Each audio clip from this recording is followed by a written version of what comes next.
श्री नामदेव जी महाराज, श्री तुकाराम जी महाराज, ज्ञानेश्वर माउली, जनाबाई, ये जितने नाम हैं भक्तों के, इन सब ने ठाकुर जी को सचल किया और आज की भाषा में कहूं तो आउट किया था।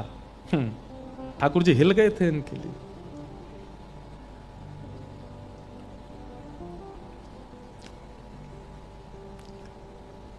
संत श्री तुकाराम जी महाराज, नामदेव जी महाराज, अद्भुत संत हुए महाराष्ट्र में। मुझे बहुत प्रिय है महाराष्ट्र के संत, मुझे सबसे ज्यादा भक्त मुझे प्रिय है महाराष्ट्र के।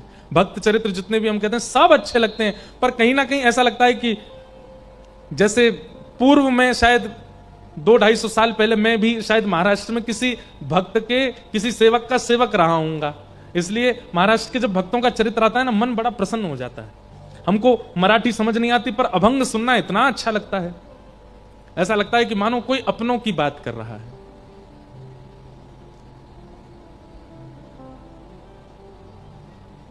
नामदेव जी महाराज एक दिन कीर्तन कर रहे थे और मंदिर में विराजमान श्री पंडरीनाथ भगवान ठाड़े थे, सबको दर्शन दे रहे थे और दर्शन देते देते श्री ठाकुर जी इतने व्याकुल हो गए कि पीछे खड़ी हुई रुक्मणी जी से कहने लगे, बोले रुक्मणी जी, बोले हाँ जी बताओ, हमसे रुका नहीं जा रहा है।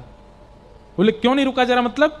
बोले नामदेव जी इतना सुंदर कीर्तन कर रहे हैं, इतने आनंद से नृत्य कर रहे हैं, इतने सारे वैष्णव मिलकर के करताल बजा रहे हैं, मुझसे रुका नहीं जा रहा। मेरा मन हो रहा है कि मैं भी कीर्तन में चला जाऊं, जाकर के नृत्य कर लूं थोड़ा सा। रुक्मणी जी बोली, आप यदि चले गए तो यहां दर्शन कौन देगा सबको? बोले दर्शन की तो बात ऐसी है कि आप भी हमारी तरह ही खड़ी हो, थोड़ी देर के लिए आप ही हमारा मुकुट पीतांबर पहन के खड़ी हो जाना, सब आपको ही विट्ठल समझ के प्रणाम कर लेंगे, हमको जाने दो। रुक्मणी जी बोली, चलो एक बात तो बन गई कि आपकी जगह मैं खड़ी हो जाऊंगी, लेकिन आप अगर कीर्तन में जाएंगे, आपके जाते ही सब खड़े हो जाएंगे, सब कीर्तन रोक देंगे, सब आपके स्वागत सत्कार में लग जाएंगे, आपके पांव छूने लगेंगे, कीर्तन के बीच में विक्षेप डालने के लिए आप जाओगे।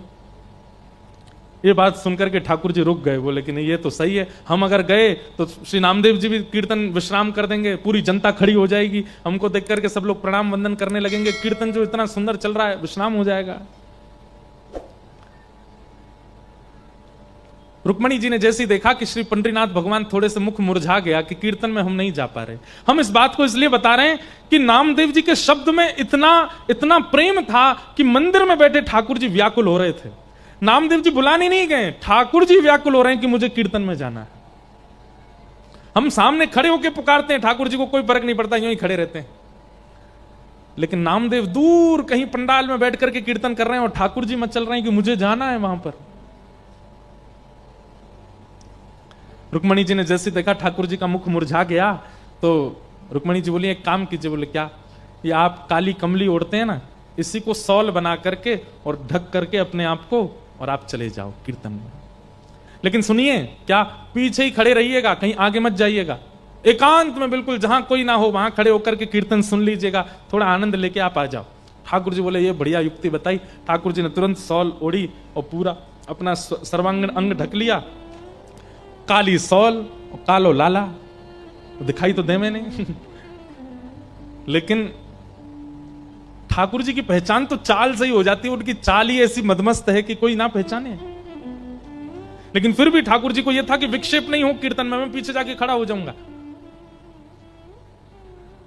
आहा, ठाकुर जी पीछे आकर के खड़े हो गए, हजारों की तादाद में वैष्णव बैठे थे और श्री पंडरीनाथ भगवान पीछे खड़े होकर के एक दीवार से टेक लगा करके मधुर भाव से नामदेव जी का कीर्तन सुन रहे हैं।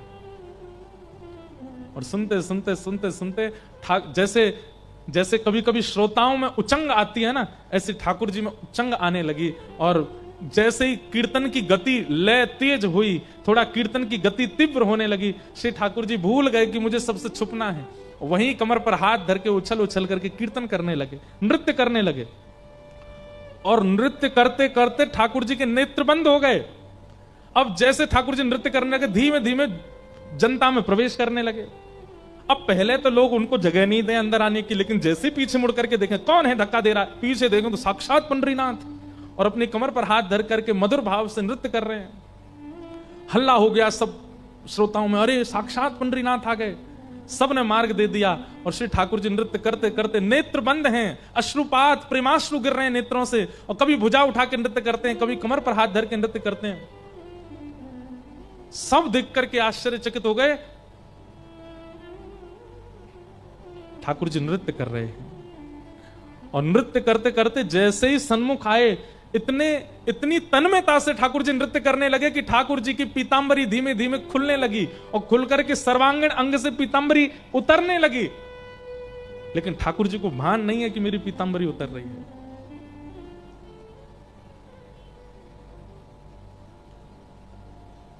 आहा, उस छवि को देख करके जितने वैष्णव थे सब आनंदित हो गए, सबके नेत्र सजल हो गए, सबने ठाकुर जी को प्रणाम किया, दंडवत किया। इतना प्रेम ठाकुर जी करते हैं एक वैष्णव वाणी से। एक अभंग गाया जाता है, उसका अर्थ तो मुझे ज्यादा नहीं पता। अबीर गुलाल उधरी तरंग, माझा घरी नाचे माझा सखा पांडुरंग, नाथा घरी नाचे माझा सखा पांडुरंग। ठाकुर जी नृत्य कर रहे हैं। हम वैसे तो बहुत सौभाग्यशाली है कि हम ब्रज में जन्मे, पर कहीं हमारा जन्म महाराष्ट्र में हुआ होता ना तो हम सारे अभंग याद कर करके गाते, तो मराठी हमारी भाषा ही हो जाती ना फिर। लेकिन अब मराठी हमको आती नहीं। अच्छा, दूसरी बात क्या है, आप भाषा समझ करके भगवत वाणी कभी नहीं पढ़ पाओगे, भाव समझ के ही याद कर सकते हो। हमको तो इतना सुख लगता है, इसीलिए हम अष्ट सखाओं को गाते हैं, क्योंकि वो हमारी ब्रज भाषा में है।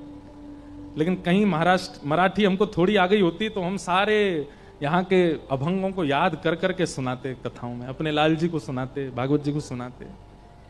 इतना सुंदर लगता है महाराष्ट्र का भाव। तो हम क्या कहना चाह रहे हैं, हमारी पुकार से तो हिलते भी नहीं है ठाकुर जी। और श्री नामदेव जी का कीर्तन दूर चल रहा है, ठाकुर जी पहुंच गए, नृत्य करने लगे, और इतने बेसुध होकर नृत्य करने लगे कि पीतांबरी उतरने लगी ठाकुर जी की।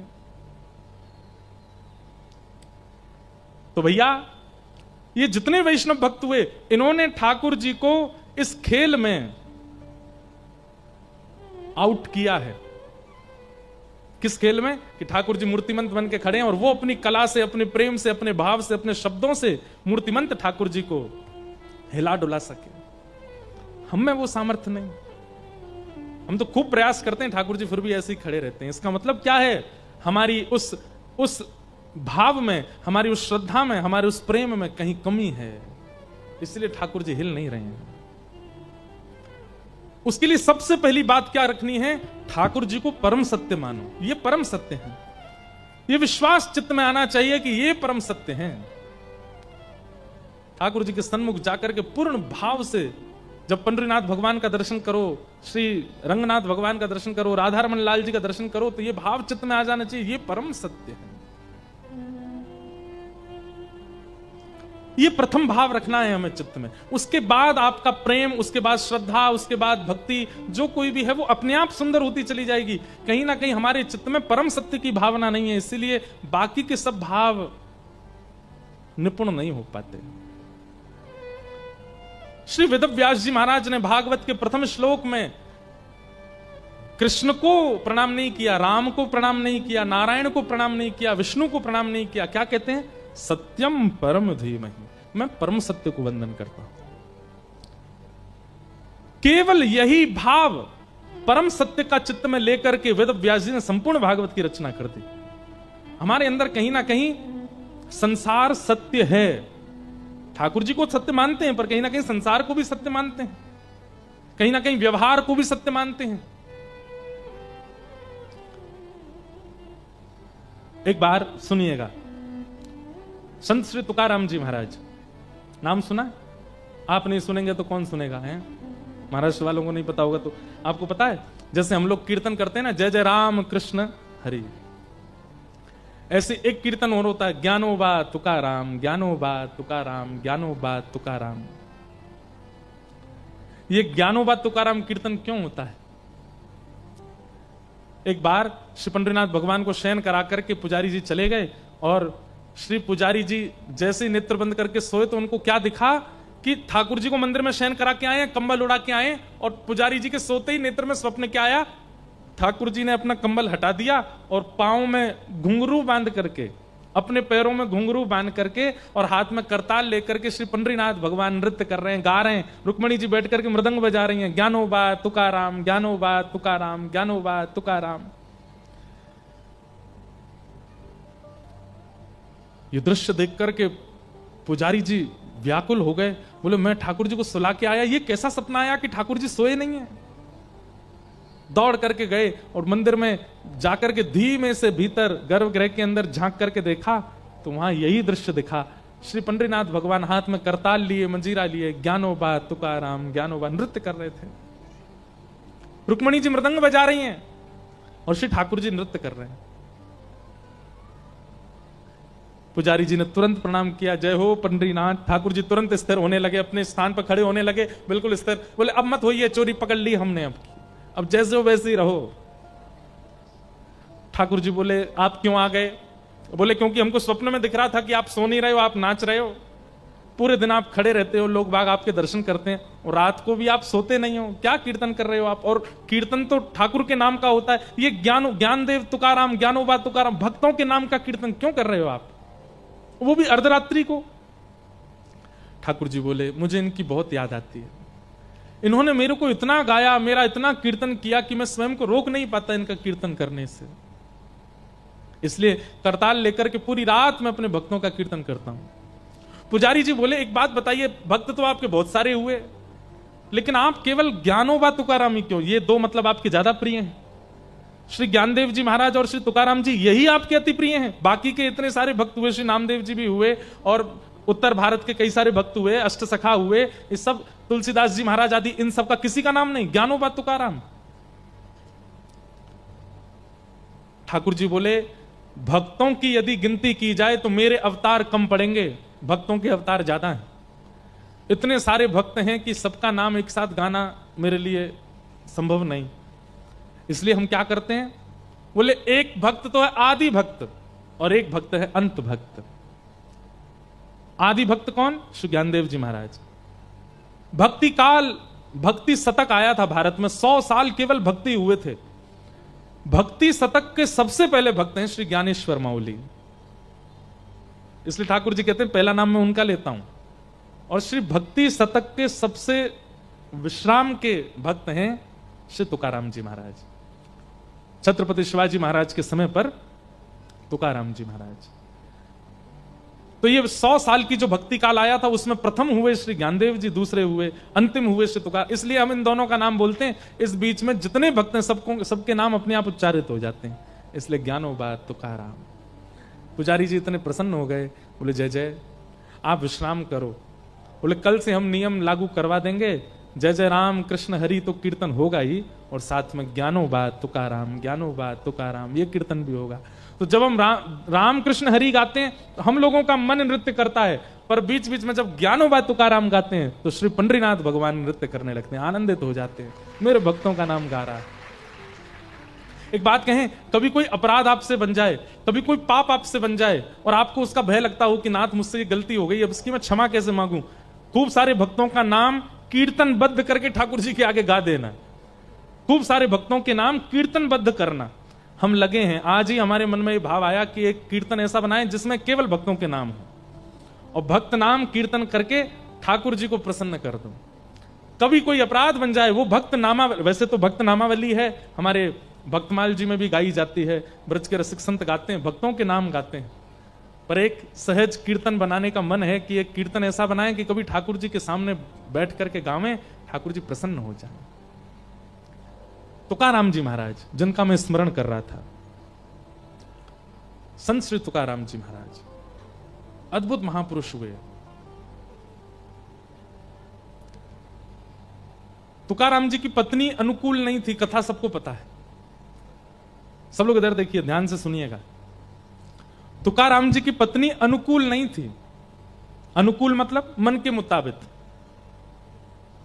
लड़ती थी, झगड़ा करती थी, डांटती थी, फटकारती थी, और कभी कभी ज्यादा गुस्सा आ जाता था तो श्री तुकाराम जी पर कुछ फेंक फांक भी देती थी, मारती थी, ऐसा तो नहीं कहेंगे हम। लेकिन वो एक प्रसंग है, गन्ना वाला प्रसंग। श्री तुकाराम जी सारे गन्ने बांटे आए। गांव में एक गन्ना बच्चा बस। पत्नी ने कहा इतने सारे गन्ने लेके गए थे, कितना रुपया कमा के लाए? बोले रुपया कमाने के लिए तो लेके गए थे, पर बीच रास्ते में बच्चों ने मांग लिया गन्ना दे दो, तो हम तो मुफ्त में ही बांटे आए। एक ही बच्चा है, बालक कम पड़ गए, नहीं तो ये भी चला जाता। पत्नी को गुस्सा आया, गन्ना लेकर के तुकाराम जी की एक पीठ पर दिया, सो दो हो गए। तुकाराम जी हंसने लगे, वाह मेरी पत्नी कितनी बुद्धिमान है। क्यों?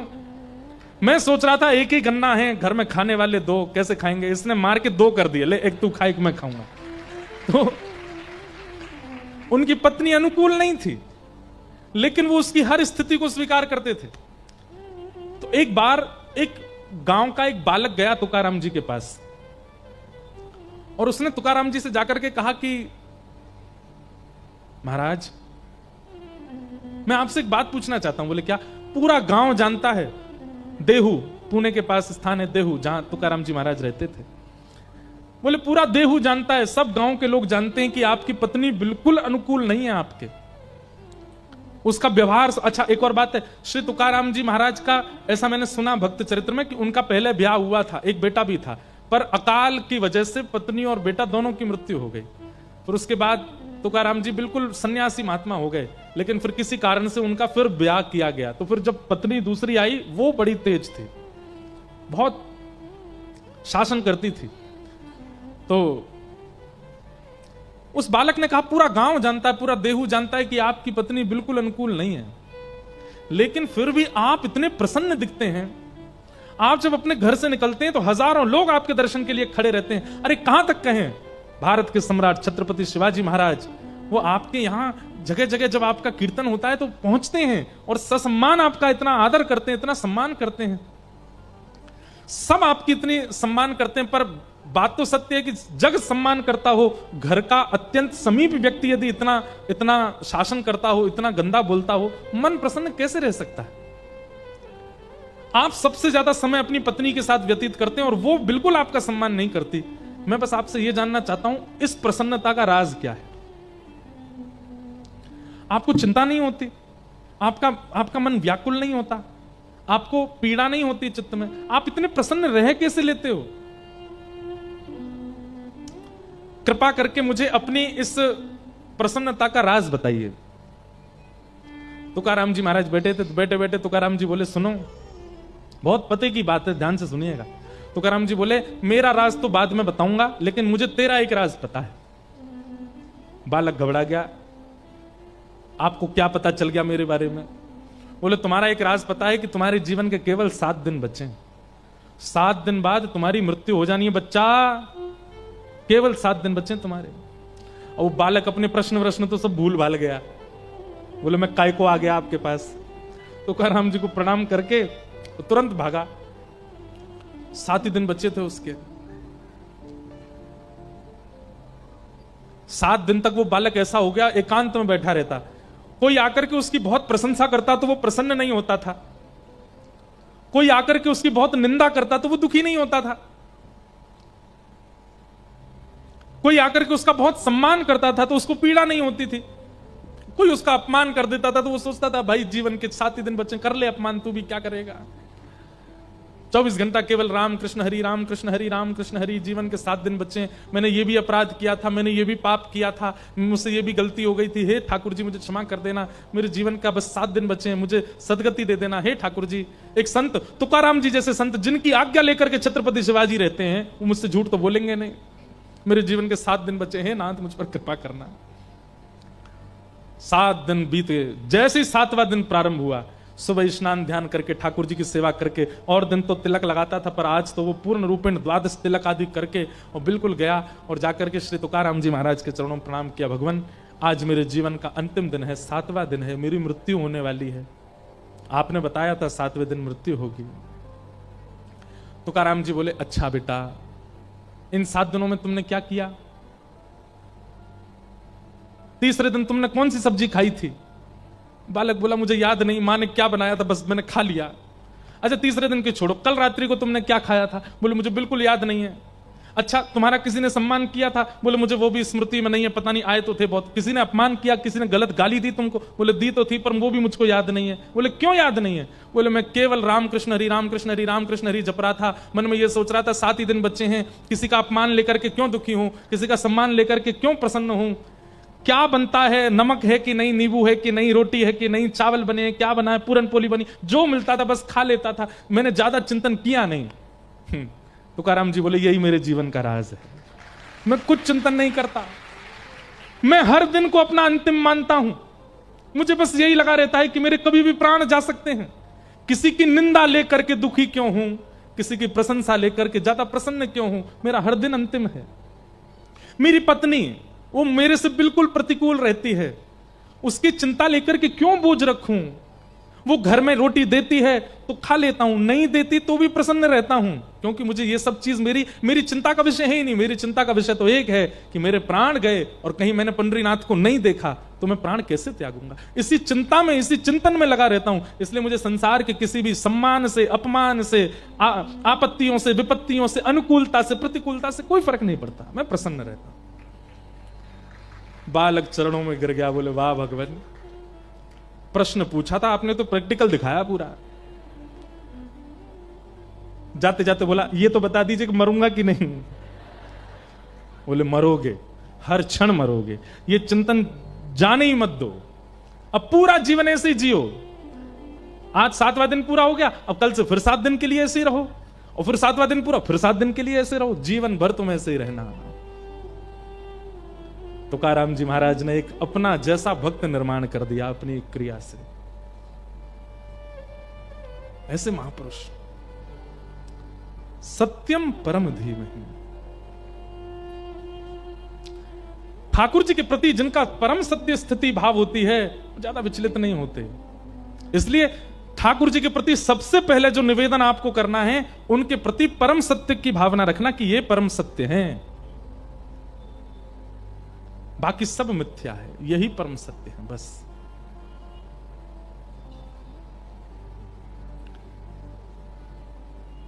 कि धर्म प्रोजित कई तवोत्र परमो निर्मत्सराणाम सताम वैद्यम वास्तवमत्र वस्तु शिवदम तापत्रयोन्मूलनम श्रीमद्भागवते महामुनि कृते किंबा परैरीश्वर सद्यो हृदयवरुध्यते त्रिकृत भी शुश्रूषु विस्तक्षणा। श्रीमद् भागवत का धर्म क्या है? भागवत का विषय क्या है? परम धर्म। भागवत का अधिकारी कौन है? किसको सुनने का अधिकार है कथा? तो कहते हैं जिसके चित्त में मात्सर्य दोष नहीं है। मात्सर्य दोष किसको कहते हैं? संत श्री तुकाराम जी महाराज ने खूब सारे अभंग लिखे, खूब सारे अभंगों का निर्माण श्री तुकाराम जी ने किया। बहुत ध्यान से सुनना। इतनी ख्याति हो गई, सब जगह उनकी पूछ होने लगी। तो एक बार एक रामेश्वर भट्ट नाम के एक पंडित जी थे, उनको बड़ी ईर्ष्या हो गई, क्योंकि श्री तुकाराम जी महाराज कोई श्रेष्ठ कुलीन परिवार में जन्म नहीं हुआ था उनका। भले ही देह से नहीं हुए, लेकिन हृदय से, अपनी बुद्धि से, अपने विचारों से, अपने स्वभाव से बड़े बड़े ब्राह्मण भी उनके आगे हाथ जोड़ते थे। तो एक रामेश्वर नाम के एक पंडित जी, उनको बड़ी ईर्ष्या हो गई कि हम लोग इतना वेद अध्ययन करते हैं, हम लोग इतना ज्ञान लेकर के बैठे हैं, हम लोग शास्त्रों को जानने वाले, समझने वाले, हम लोग शास्त्र सम्मत नियमों का पालन करने वाले, और ये सामान्य सी मराठी भाषा में अभंग लिखता है और इसकी इतनी ख्याति हो रही है कि छत्रपति शिवाजी इसको प्रणाम करते हैं। तो एक दिन वो रामेश्वर पंडित जी गए और श्री तुकाराम जी से बोले मुझसे शास्त्रार्थ करो। तुकाराम जी तो हाथ जोड़ के बोले शास्त्रार्थ करो, नहीं तो समाज के आगे तुम्हारी पराजय स्वीकार करो। तो तुकाराम जी बोले मैं स्वीकार कर लेता हूं, बिना शास्त्रार्थ के स्वीकार कर लेता हूं कि मैं हार गया। अब उन्होंने जैसे हार स्वीकार करी तो जितने लोग वहां बैठे थे वो तुकाराम जी की और जय जयकार करने लगे। जय हो, क्या सरल स्वभाव, कितना मधुर स्वभाव। बताइए, इन्होंने बिना शास्त्रार्थ की अपनी पराजय स्वीकार कर ली। वैष्णव का इस स्वरूप होता है। वो विवाद में नहीं पड़ता, उसको दीन बनना अच्छा लगता है, उसको ज्यादा प्रतिष्ठा अच्छी नहीं लगती, वो सरल रहना, उसको सहज रहना। एक बार मुझसे किसी ने कहा, बोले आप कहते हो कि वैष्णव के अंदर दीनता होती है, आप कहते हो वैष्णव को सरल रहना अच्छा लगता है, बोले आप खुद कथा में आते जाते हो, लोग बाग आपको इतना प्रणाम करते हैं, आप सब। मैंने भैया हम तो मना और करते हैं, पैर मत छुओ, दूर से हाथ जोड़ो, दूर से मिल लो, दूर से प्रणाम कर लो। एक बात तो है बंधुओं, व्यास मंच पर बैठे हैं, बहुत लोग मिलते हैं, बहुत लोग मानते हैं, इसलिए मैं आपको अपना अपना अनुभव कह रहा हूं। बहुत ख्याति हो जाना और बहुत सम्मान मिल जाना, ये कहीं ना कहीं भक्ति में कटौती करता है। हमने अपने गुरुदेव से कहा एक बार कि इतना सम्मान, इतनी ख्याति मिले, उसमें भक्ति को कैसे बचाया जाए, अपने भावों को कैसे बचाया जाए। हमारे गुरुदेव बहुत सुंदर उत्तर देते हैं, लोग देवें तुम स्वीकार मत करो।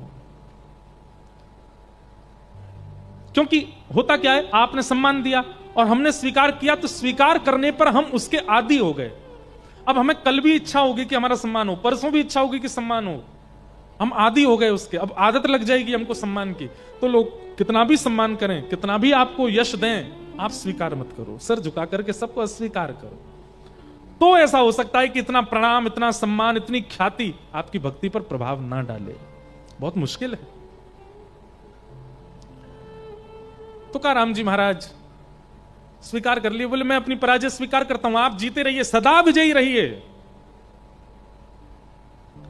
लेकिन रामेश्वर पंडित जी को क्रोध आया, बोले कि ऐसे काम नहीं चलेगा, कुछ ऐसा करना पड़े, क्या करें। तो उन्होंने जो ग्रंथ लिखते थे अपनी स्याही से, जो तुकाराम जी अभंग लिखते थे, अभंगों का ग्रंथ उठाया और ले जाकर के एक नदी में फेंक दिया। तुकाराम जी के नेत्र सजल हो गए, क्योंकि हृदय के भाव श्री विठ्ठल भगवान को प्रसन्न करने के लिए लिखे थे, किसी जनमानस को प्रसन्न करने के लिए नहीं, ठाकुर जी को प्रसन्न करने के लिए लिखे थे, और इन्होंने फेंक दिया सब नदी में। और ऐसा करके वो रामेश्वर पंडित जी चले गए। 13 दिन तक तुकाराम जी वहीं बैठे बैठे रोदन करते रहे, स्मरण करते रहे ठाकुर जी का। तुरंत ठाकुर जी हृदय में प्रकट हुए और प्रकट होकर के कहा, नेत्र खोल करके उस नदी के पास जाओ, देखो। और जैसे ही तुकाराम जी गए तो सारे पत्र जितने उन्होंने लिखे थे वो सब नदी के ऊपर परत बन करके बह रहे थे, एक बूंद जल से कागज भी गीला नहीं हुआ, सब यथावत सुरक्षित। और श्री तुकाराम जी महाराज ने सबको इकट्ठा करके पुनः अपना ग्रंथ सुरक्षित कर लिया। किसी ने ईर्ष्या भी की है तो उस ईर्ष्या से भी विचलित होना ये वैष्णव का स्वरूप नहीं है। कोई आपकी निंदा कर रहा है तो कहीं ना कहीं निंदा सुनकर के भी अगर आंसू आ रहे हैं ना, निंदा सुनकर के क्रोध आ रहा है ना, निंदा सुनकर के उसके प्रति आपको दुर्भाव आ रहा है ना, तो भी आप वैष्णव नहीं हो। निंदा सुनने के बाद भी सम रहे स्थिति। तुकाराम जी तो इसलिए रोए कि उनके हृदय के भाव सबसे नदी में, ठाकुर जी ने सब कुछ सुरक्षित किया। वहां रामेश्वर पंडित जी के साथ क्या हुआ, उन्होंने एक सरोवर में जाकर के स्नान किया तो एक वैष्णव अपराध करके आए थे, एक भक्त को दुखी करके आए थे। जैसे ही स्नान किया, स्नान करते ही सरोवर का जल जो तन को शीतल करने वाला होता था वो जल अग्नि प्रदान करने वाला हो गया और पूरा जल संदग्ध हो गया, मानो जैसे उनका शरीर जला दिया हो किसी ने। अग्नि नहीं दिखाई दे रही है पर पीड़ा ऐसी हो रही है जैसे किसी ने जला दिया हो। वैद्यों के पास गए, बड़े बड़े ज्योतिषियों के पास गए, ना जाने कितने यत्न किए, कभी लेप लगाया, चंदन लगाया, सब किया, लेकिन दूर नहीं हुआ। तब किसी महापुरुष ने जो दिव्य दृष्टि रखते थे उन्होंने कहा, बोले तुमने केवल जात पात देख करके और एक सामान्य व्यक्ति मान करके किसी भक्त के सुंदर स्वरूप, किसी भक्त की सुंदर वाणी का तुमने तिरस्कार किया। अब ये पीड़ा तुम्हारी तभी दूर होगी, जाके उनको प्रणाम करो। रामेश्वर जी आए, आकर के श्री तुकाराम जी को जब वंदन किया, प्रणाम किया, तुकाराम जी ने हृदय से लगाया, तुकाराम जी के हृदय से लग गई, उनकी सारी पीड़ा समाप्त हो गई। जितना उनके शरीर में जलन हो रही थी सब धीरे धीरे समाप्त हो गया। ईर्ष्या निर्मत सराणाम, कथा सुनने का अधिकारी नहीं है ईर्ष्यालु व्यक्ति। लेकिन क्या बताएं साहब, सब ईर्ष्या से युक्त है। संसार में कोई ऐसा व्यक्ति नहीं जिसके चित्त में तनिक ईर्ष्या नहीं होती हो। और ईर्ष्या कब होती है पता है, जब किसी अन्य की अत्यंत प्रशंसा सुनाई दे जाती हो, किसी की बहुत योग्यताएं हो, आपसे अधिक कोई श्रेष्ठ बन जाए, ईर्ष्या प्रकट हो जाती है। और वो ईर्ष्या कथा का, केवल कथा का नहीं, वो ठाकुर जी का ही अधिकारी नहीं। मैं कथाओं में कहा करता हूं, आपके अंदर जितने दोष हैं, सब दोष ठाकुर जी से मिलने में बाधा नहीं बनेंगे, लेकिन अगर आपके चित्त में ईर्ष्या है तो ठाकुर जी से मिलने में बहुत बड़ी बाधा है। चित्त में काम है, चित्त में क्रोध है, चित्त में लोभ है, ठाकुर जी से मिल पाओगे आप, उसके बाद भी कोई दिक्कत नहीं होगी। लेकिन आपके चित्त में यदि ईर्ष्या है तो क्षमा कीजिए, इस जन्म में तो मुमकिन नहीं है कि आपको पंडरीनाथ प्रत्यक्ष दिख जाए। ईर्ष्यालु व्यक्ति को ठाकुर जी नहीं दिखते। ईर्ष्यालु व्यक्ति को कथाएं समझ नहीं आती, वो सिर ही खुजाता रहता पूरी कथा में, फोन ही चलाता रहेगा, यूं देखेगा, कभी यूं देखेगा, कभी यहां करेगा, ऐसे करेगा। हम बोलते नहीं है पर हमको ऊपर से सब दिख जाते हैं। जो व्यक्ति बहुत विचलित बैठा होता है ना, तो मन में समझ आया इसके चित्त में ईर्ष्या जरूर है। एक स्थिर आसन में नहीं बैठ सकता श्रोता, ऐसा होता रहे, यूं होता रहे, उधर दिखता है, इधर आ जा, तू भी यहां पे बैठ जा। अरे भाई, इतनी विचलनता, देहाभिमान शून्य हो जाए कथा में, उसको यह भी पता ना चले कि पिछले 2 घंटे से एक ही आसन में बैठा हूं मैं। मन बुद्धि चित्त एकाग्र होकर के केवल नेत्र दर्शन कर रहे हैं, कान श्रवण कर रहे हैं, और कान जो सुन रहे हैं मन में वो झांकी दिख रही है, यह श्रोता होता है। बहुत शरीर की भंगिमा जिसकी बदलती रहती है ना, समझ जाओ इसके चित्त में तनिक ईर्ष्या तो है, इसलिए एक आसन में नहीं बैठ पा रहा है। अब बेचारे धीरे धीरे सब अपना आसन ठीक कर रहे हैं, सीधे बैठ रहे, टेढ़े मेढ़े सब ठीक हो रहे हैं।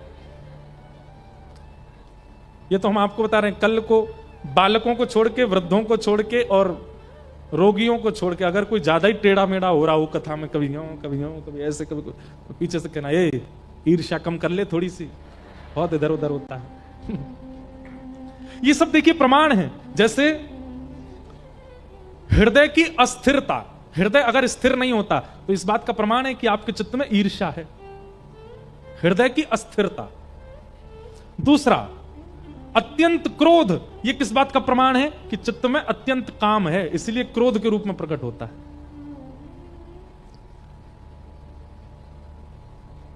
अत्यंत निद्रा आलस्य का प्रमाण है, आलस्य है इसीलिए निद्रा है।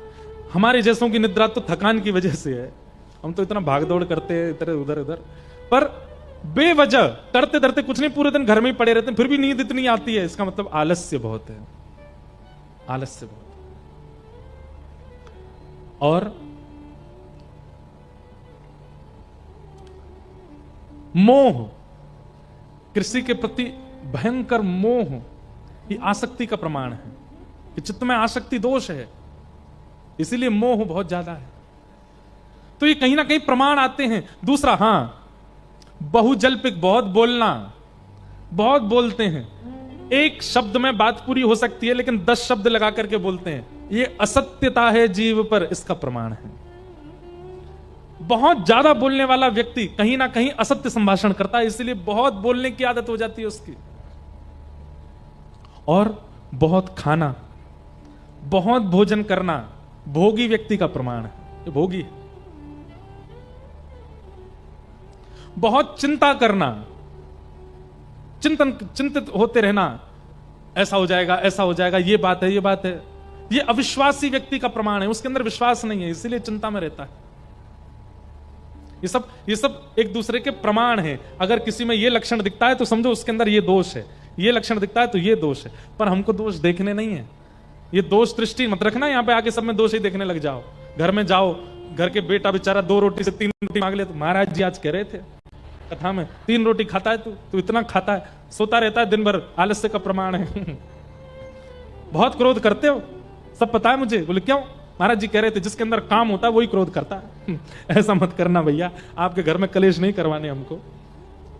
ये तो हम एक बात बता रहे हैं ताकि खुद में देखो, दूसरों में नहीं। महाराष्ट्र में संत हुए श्री विनोबा भावे। विनोबा भावे से कहा, महाराज जी से पूछा गया, भक्त और राक्षस एक एक शब्द में बताइए। भक्त की परिभाषा एक शब्द में और राक्षस की परिभाषा एक शब्द में। इतना सुंदर उत्तर दिया उन्होंने।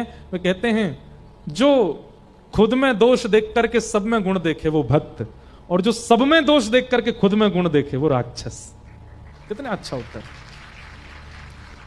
बोले जो मर्यादा पुरुषोत्तम, अति सुकुमार, अति कोमल, अति सुंदर राम में भी दोष देख ले वो रावण है, और जो बालकों के हत्यारे अश्वत्थामा में भी गुण देख ले वो द्रौपदी भक्त है।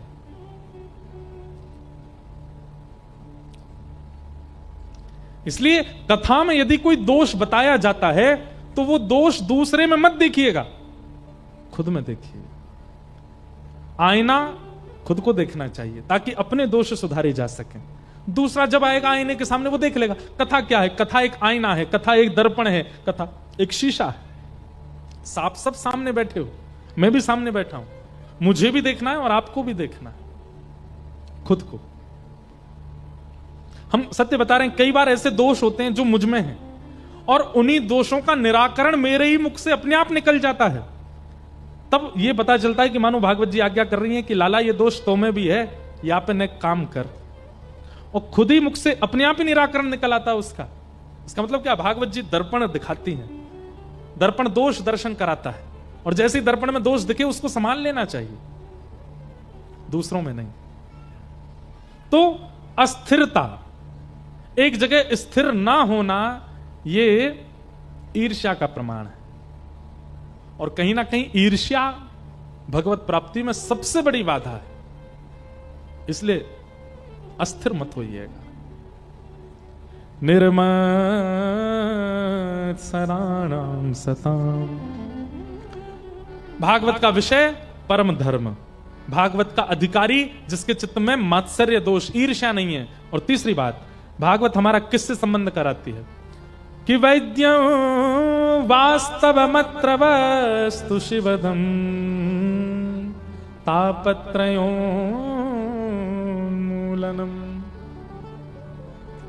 श्रीमद् भागवत कथा सुनने से आप धन कमाने में बहुत निपुण हो जाओगे। श्रीमद् भागवत कथा सुनने से आपके घर के सारे कष्ट दूर हो जाएंगे, कलेश दूर हो जाएंगे। ये सब बातें एक तरफ की हैं। भागवत जी केवल एक प्रमाण देती हैं, क्या? कि कथा सुनने के बाद ठाकुर जी के प्रति आपको कोई संबंध का दर्शन होने लग जाएगा। ठाकुर जी के प्रति आपकी भगवत दृष्टि ना होकर के कोई संबंध दृष्टि प्रकट हो जाएगी। ठाकुर जी कुछ लगने लगेंगे अपने। ठाकुर जी को अपना कोई संबंधी बनाना, ठाकुर जी के प्रति वह प्रेम भाव रखना, ठाकुर जी को घर में ही प्रकट करा देना। हमारी महाराष्ट्र की जनाबाई रात में जब चक्की पीसती, ठाकुर जी हाथ बटाते थे जनाबाई के संग। पूरे दिन जना इतनी सेवा करती है, रात में भी सोती नहीं है, चक्की आटा पीसती है। ठाकुर जी आते चक्की पिसवाते तो जनाबाई कहती, ए विठला, ए विठू। ठाकुर जी कहते, क्या हो गया? आप चक्की पिसाते हो, आपके जितने गहने सब आवाज करते हैं। तो ठाकुर जी अपने गहने उतार के धरते, अपनी बाजुएं ऊपर करते, तब जनाबाई के साथ चक्की पिसवाते। तुकाराम जी के कीर्तन में एक दिन मृदंग बजाने वाले बीमार हो गए, वो मृदंग बजाने नहीं आ पाए। तुकाराम जी का कीर्तन था। तुकाराम जी ने लोगों को भेजा, भाई उसको बोलो मृदंग वाले को आ जाए, कीर्तन उसके बिना तो आनंद आता नहीं। वो बोला, मैं बहुत बीमार हूं, मैं आज नहीं आ पाऊंगा। आज तुकाराम जी कोई व्यवस्था कर लें अपने। तुकाराम जी उदास हो गए। लेकिन भाई तुकाराम जी का कीर्तन कोई मानव थोड़ी सुनता था, स्वयं विट्ठल भगवान सुनने आते थे। विट्ठल भगवान ने सोचा, आज मृदंग वाला नहीं आया, तुकाराम जी आनंद से कीर्तन नहीं करेंगे। मृदंग वाले का रूप धारण करके विट्ठल भगवान ही आ गए। जैसे ही कीर्तन करने के लिए खड़े हुए मंच पर, सामने से मृदंग वाला चलता आ रहा था। तुकाराम जी बोले, तुम स्वस्थ हो गए? बोले, स्वस्थ हो गया, बिल्कुल आनंद हो गया, लाइए मृदंग दो, अभी बजाता हूं। तुकाराम जी गाने लगे, क्या मृदंग बजाई महाराज, ऐसी गजर हुई उस दिन कीर्तन में, सब नृत्य करने लगे, सब आनंदित हो गए। ऐसी गरज हुई उस दिन। मृदंग पधरा करके सब लोग प्रणाम करते तुकाराम जी को, उसने प्रणाम किया। अंतर ध्यान हो गया थोड़ी देर में। सब लोग बोले, वो कहां गया, कहां गया, मिला नहीं। बोले, इतनी जल्दी घर चला गया, बिन बताए चला गया, उसको बोलो प्रसाद पाके जाए, कीर्तन का प्रसाद। उसके घर गए दौड़े दौड़े, जाकर के देखा तो वो तो बिस्तर पर ही पड़ा था, बाल बिखरे पड़े थे, सिर पर गरम गरम ठंडी ठंडी पट्टी रखी थी, बुखार चढ़ा था। लोगों ने जाके कही, अरे तू आज अभी कीर्तन में बजा के आया, फिर से बुखार चढ़ आया? बोले, मैं तो गया ही नहीं कहीं, मैं तो यहीं बैठा हूं सुबह से, मुझे तो आज बुखार उतर ही नहीं रहा है, मैं कैसे जाऊंगा कीर्तन में? तो मना किया था, मैं नहीं आऊंगा। लोगों ने जाकर के कहा, बोले वो तो मना कर रहा है कि वो आया नहीं कीर्तन में। तुकाराम जी के नेत्र सजल हो गए। बोले, मुझे पता है कौन आया था। आज साक्षात मुझे लग ही रहा था कि आज जब मृदंग बजती है तो मृदंग में नाम प्रकट क्यों हो रहा है? क्योंकि आज ताल कोई मृदंगी नहीं, स्वयं श्री विट्ठल बजा रहे थे, विट्ठल आनंदित कर रहे थे। ऐसी स्थिति प्रकट कर देने की स्थिति भागवत जी में, ठाकुर जी को प्रकट करने की सामर्थ्य भागवत जी में। वैद्यम वास्तव मत्र वस्तु शिवदम, ठाकुर जी से संबंध कराती हैं भागवत जी। तापत्रयोन्मूलनम, अंतिम बात, 3 प्रकार के ताप होते हैं, आदिदैविक, आदि भौतिक, आध्यात्मिक। ताप मतलब पीड़ा, और इन समस्त प्रकार की पीड़ाओं का जो उन्मूलन कर देती हैं वो श्रीमद् भागवत है। हमारे चित्त में जितने ताप हैं, इनकी पीड़ा हमको कब होती है? जब संसार हमारे अंदर व्याप्त है। जैसे सिर दर्द हो गया, अब सिर दर्द होते ही परेशान होने लगे, बैठ गए, सो गए, कभी कुछ सिर दर्द हो रहा है, क्या करें, हमसे कुछ हो नहीं रहा। इस प्रकार की स्थिति संसारी की बनती है। पर वैष्णव के सिर में दर्द होता है ना, वो फिर भी प्रसन्न रहता है, वो फिर भी कथा सुनाता है, फिर भी कथा सुनता है, फिर भी ठाकुर जी का दर्शन करता है, सेवा करता है। उसके पेट में पीड़ा हो, उसको संसारी कोई पीड़ा हो, वो ठाकुर जी के भाव को त्याग नहीं करता। मुझे तो एक एक करके इतने भक्तों के याद आ जाती है कि मन करता है सुनाता ही रहूं। गौरोबा काका, महाराष्ट्र के संत भक्त हुए गौरोबा काका, मट्टी अपने पैरों से करते थे, जैसे मारते हैं ना, ऐसे अपने पैरों से मारते थे। एक दिन उनकी पत्नी गई जल भरने के लिए, छोटे से बालक को छोड़ गई, घुटमन चलता था बालक, और गौरोबा काका से कह गई, सुनो इसका ध्यान रखना। अब चलते चलते चलते मिट्टी कर रहे थे, और करते करते करते नाम की ऐसी धुन चढ़ी उनको, बालक चलता चलता पैर के नीचे आ गया, लेकिन उनको सुध नहीं रहे और बालक के प्राण चले गए। पत्नी ने आकर के धक्का दे दिया, बोले तुम क्या कर रहे हो, तुम ऐसा क्या कीर्तन, ऐसा क्या विट्ठल का नाम कि अपने बालक के प्राण ले लिए। अब पढ़े लिखों को ये सब बातें थोड़ी अटपटी लग सकती है, ये कैसा भाव है, ये कैसा विचार है। गौरव काका बोले मुझसे अपराध हुआ, मैं उसका दंड भोगने को तैयार हूं, पर नाम जब प्रकट हो गया था तो तुमको नाम पर विश्वास करना चाहिए था। ठाकुर जी सब मंगल कर देते, लेकिन तुमने नाम अधूरा छुड़वा दिया, तुमने मेरा नाम यहीं रुकवा दिया। मैं प्रतिज्ञा लेता हूं आज के बाद तुम्हारा स्पर्श नहीं करूंगा। कथा तो बहुत बड़ी है। फिर एक दिन गलती से स्पर्श अपनी पत्नी का हो गया, तो गौरव काका ने जब देखा कि निद्रा में मेरा स्पर्श हो गया पत्नी से, अपने हाथों को लेकर के गए और जाकर के महाराज दोनों हाथों को कटवा दिया कि जो हरि विमुख का स्पर्श करें, ऐसे हाथों को लेके मुझे क्या करना, बिना हाथ के रहने लगे। लेकिन जीवन में उनको कभी ग्लानि नहीं हुई कि मेरे हाथ नहीं है, मैंने अपने हाथ कटवा दिए। बिना हाथ के बड़े प्रसन्न रहते थे, बोले जो हरि का नहीं है उसको रख करके क्या करना। पर आप एक दिन कीर्तन में गए और कीर्तन में ऐसा धुन चल रही थी, सब ताली बजा बजा के नृत्य कर रहे थे, तब गौरवा काका के मन में पहली बार आया कि आज तक मेरे हाथ नहीं है, इसकी मुझे ग्लानि नहीं हुई, लेकिन आज मुझे लग रहा है कि अगर मेरे हाथ होते तो मैं भी ताली बजा के नृत्य करता, मेरे हाथ ही नहीं है। उन्होंने ऐसा चिंतन किया मात्र था कि मेरे हाथ होते तो मैं भी ताली बजाता। कीर्तन चलते चलते चलते गौरवा काका के दोनों हाथ प्रकट हो गए और ताली करताल बजा करके नृत्य करने लगे। अब ये ताप है, ये पीड़ा है। संसार का व्यक्ति पीड़ा में विचलित हो जाता है, उसके अनुकूल भोजन ना बने विचलित हो जाएगा, उसके अनुकूल बिस्तर ना हो सो नहीं पाएगा, उसके अनुकूल जीवन साथी ना हो छोड़ देगा।